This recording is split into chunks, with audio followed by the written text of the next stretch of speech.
বন্ধুরা, রোদ ঝলমলের বৈশাখের বিকালে প্রকৃতি এক নিঃশব্দ আহ্বান জ্যৈষ্ঠের আগমনী বার্তা শুনিয়ে দেয়। গ্রীষ্মের তাপে পাকা আমের সুগন্ধে ভরে ওঠে বাতাস। নতুন মাসের শুরুতে মাটির গন্ধে মিশে থাকে নতুন আশার স্পর্শ। পবিত্র জ্যৈষ্ঠ মাসে কিছু খাবার খাওয়া যেমন জীবনের পক্ষে খুব ভালো বলে বিবেচিত করা হয়, ঠিক তেমনই কিছু খাবার একদমই এই জ্যৈষ্ঠ মাসে খাওয়া উচিত নয়। বিশেষ করে জ্যৈষ্ঠ মাসে ভুলেও খাবেন না এই তিনটি সবজি। নানান রোগ ব্যাধি, চরম আর্থিক কষ্ট এবং সংসারে অশান্তি আর দুর্ভাগ্য আসবে। জ্যৈষ্ঠ মাসের পূর্ণিমা পড়ে জ্যেষ্ঠা নক্ষত্রে, তাই এই মাসের নাম জ্যৈষ্ঠ। সনাতন হিন্দু ধর্মে পবিত্র জ্যৈষ্ঠ মাসে অনেক গুরুত্বপূর্ণ উৎসব পালিত হয়। জ্যৈষ্ঠ মাসে ভগবান বিষ্ণুর পূজা এবং গঙ্গা স্নান অত্যন্ত পুণ্যজনক। এই মাসে গঙ্গা দশহরা পালিত হয়, যা মা গঙ্গার স্বর্গ থেকে পৃথিবীতে আগমনের স্মৃতি বহন করে। এই দিনে গঙ্গা স্নান ও দান করলে পাপ মোচন হয় বলে বিশ্বাস করা হয়। শাস্ত্র অনুসারে এই মাসে শনিদেবের আবির্ভাব হয়েছিল।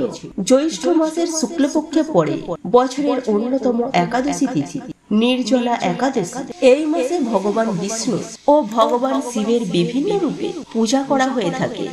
বিশেষ করে এই মাসে সত্যনারায়ণ পুজোর মাহাত্ম্য অনেক বেশি। অনেকে 19শে জ্যৈষ্ঠ তারিখে লোকনাথ বাবার তিরোভাব দিবস পালন করে। জ্যৈষ্ঠ মাসে ব্রাহ্মণ ও গরিব মানুষদের ফল, জলের পাত্র, ছাতা ও পাখা দান করা অত্যন্ত পুণ্য ফলদায়ী। জ্যৈষ্ঠ মাসকে জল দানের মহা মাসও বলা হয়। জ্যৈষ্ঠ মাসের প্রতি সপ্তাহে মা মঙ্গলচণ্ডী মায়ের পুজো তথা জয় মঙ্গলবারের ব্রত পালিত হয় এবং এই মাসে ফলহারিণী কালী পূজা অনুষ্ঠান হয়। জ্যৈষ্ঠী অমাবস্যা বটবৃক্ষের পূজাও প্রচলিত।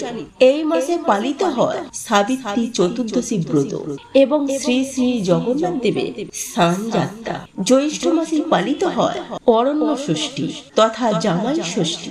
অন্যদিকে জ্যোতিষশাস্ত্র মতেও শনি দোষ, বাস্তু দোষ, গ্রহ দোষের প্রতিকার এবং দান করার জন্য জ্যৈষ্ঠ মাস বিশেষভাবে উল্লেখযোগ্য। নমস্কার বন্ধুরা, আজকের নতুন পর্বে আপনাদের সকলকে স্বাগত জানাই। আজ আমরা জানব স্বয়ং ভগবান শ্রীকৃষ্ণের বলা জ্যৈষ্ঠ মাসে কি কি করবেন আর কি কি করবেন না, এবং জ্যৈষ্ঠ মাসে কোন খাবার খাওয়া উচিত এবং কোন খাবার খাওয়া একেবারে উচিত নয়। বিশেষ করে কোন তিনটি সবজি খাওয়া একেবারে উচিত নয়।